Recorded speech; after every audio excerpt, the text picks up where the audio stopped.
Glória a Deus. Meus amados, nessa tarde, praticamente a noite que se inicia, eu gostaria de saudar a todos com a gloriosa paz do nosso Senhor e Salvador Jesus Cristo. Amém?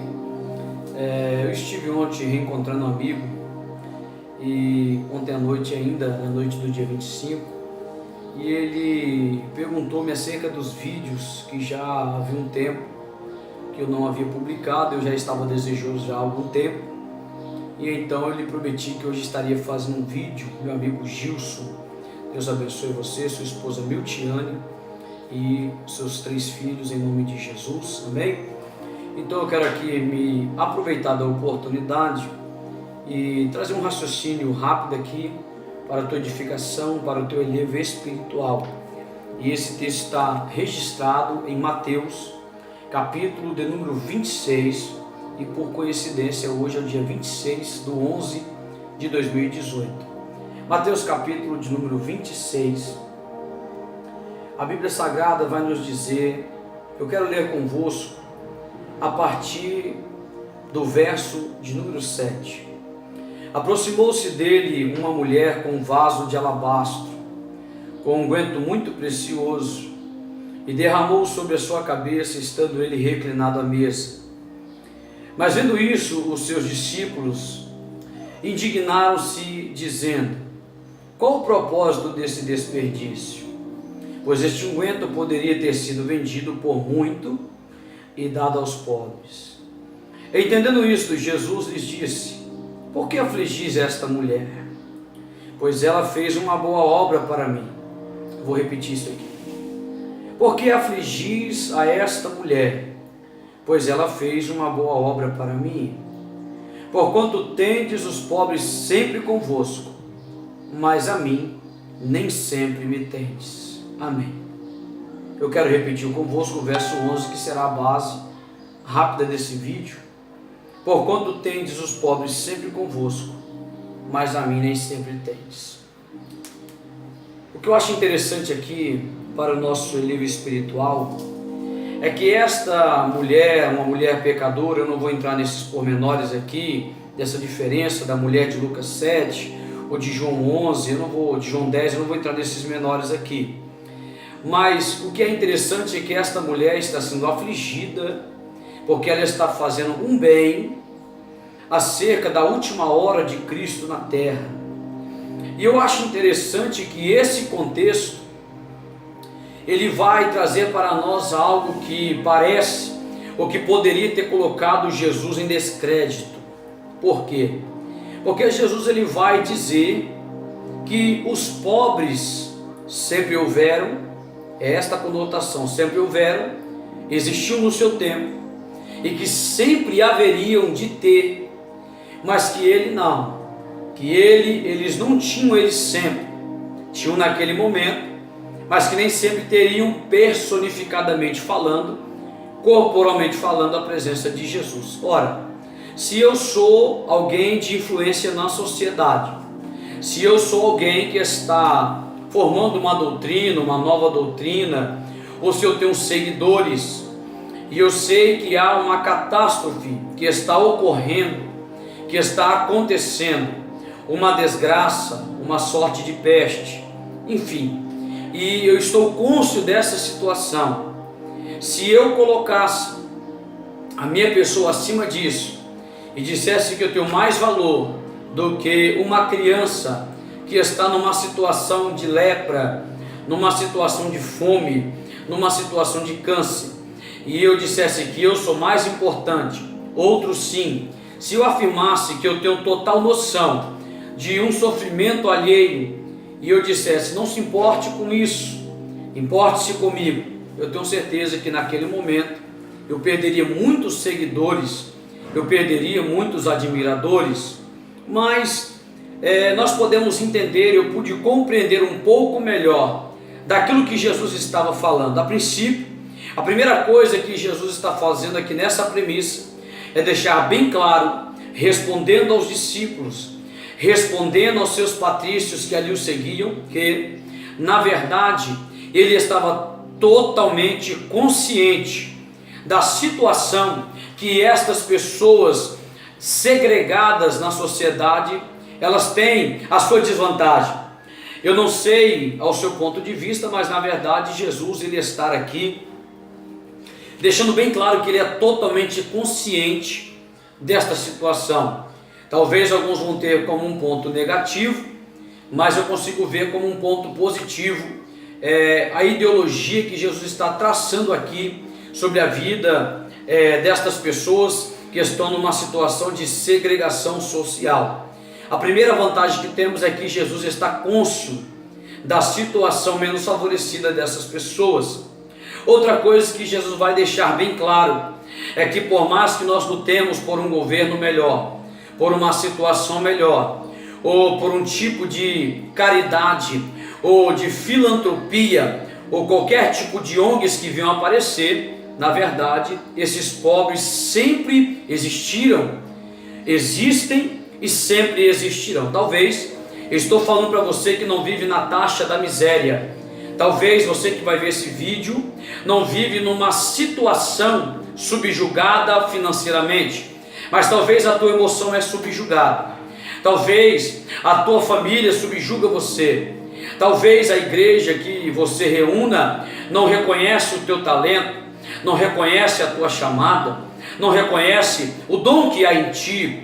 Na verdade, Paulo também, ele passou por esse processo com João Marcos e Barnabé. Barnabé via o valor que havia em João Marcos. O apóstolo Paulo não reconhecia sempre. Mas a verdade é que no fim da caminhada do apóstolo Paulo, ele vai reconhecer a grandeza da vida de João Marcos. E ele vai dizer na segunda carta a Timóteo, capítulo 4, trazei-mo também João Marcos, porque muito me é útil para o ministério.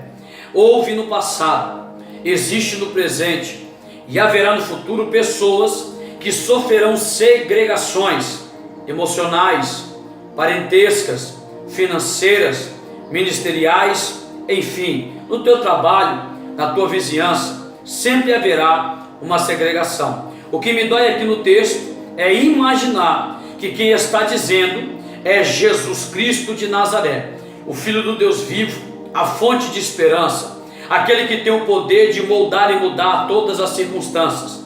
Uma vez que o escritor da carta aos Hebreus, capítulo 13, verso 6, ele vai nos afirmar categoricamente que o Senhor é o nosso ajudador, e eu não temerei o que me possa fazer o homem.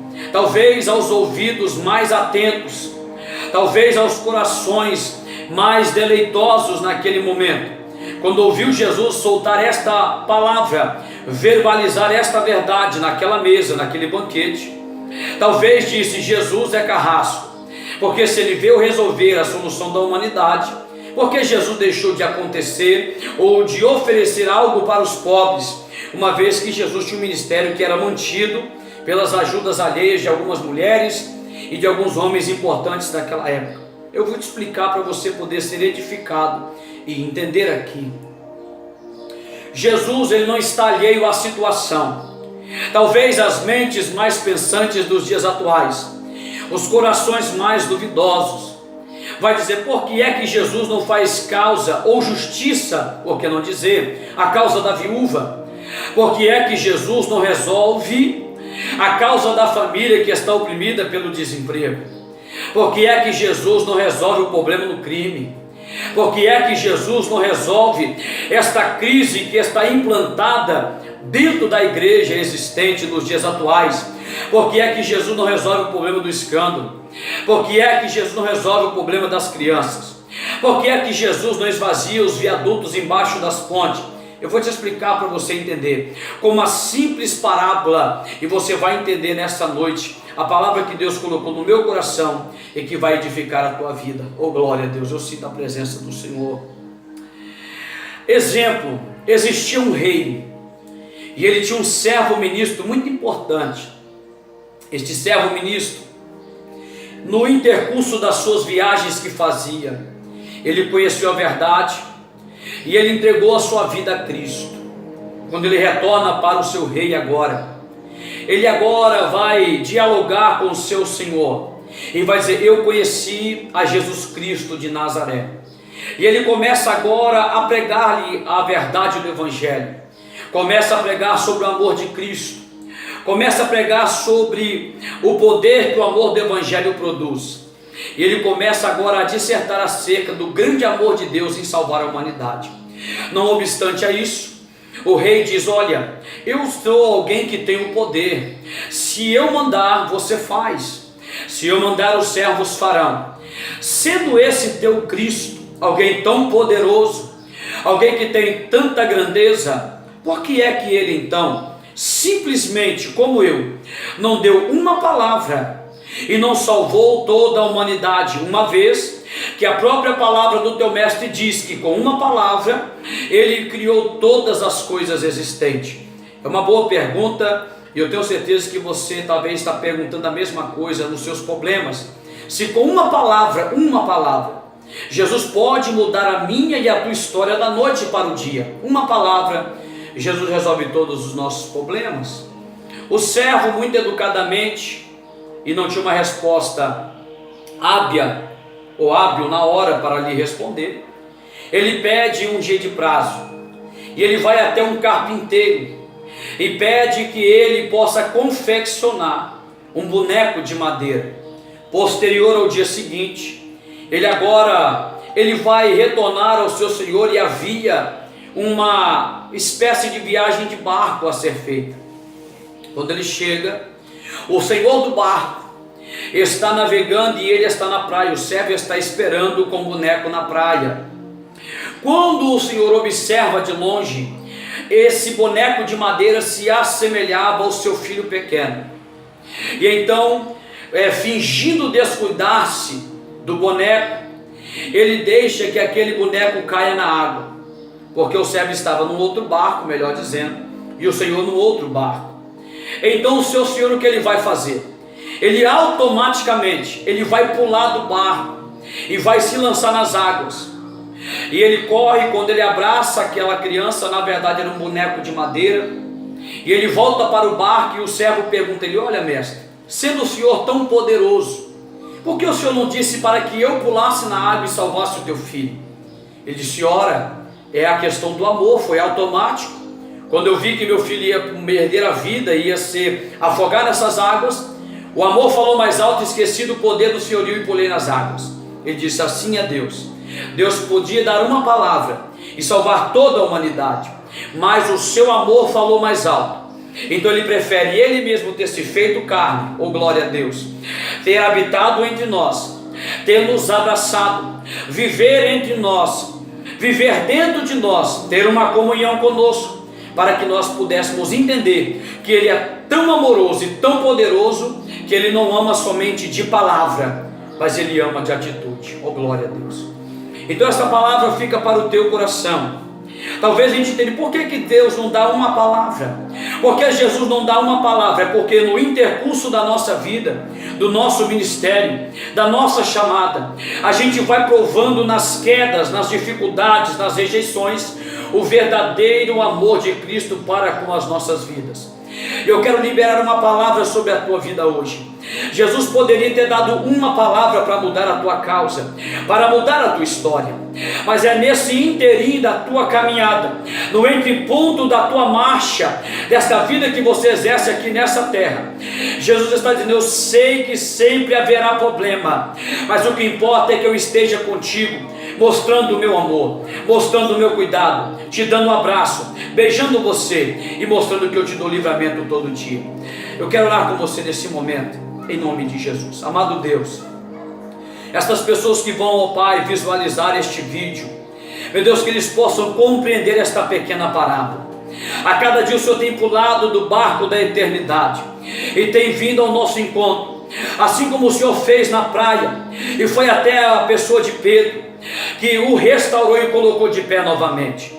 O homem talvez não nos vê, o homem nunca pulará do barco para nos salvar, o homem nunca pulará para mostrar o amor, mas o Senhor nesta noite, Jesus, mais uma vez, está mostrando o quanto o Senhor me ama, e o Senhor ama muito esta pessoa que está vendo este vídeo nesta hora. Gilson, toda a tua casa, a tua família, a você que vai visualizar este vídeo, Deus abençoe a tua casa, Deus abençoe a tua vida, em nome de Jesus.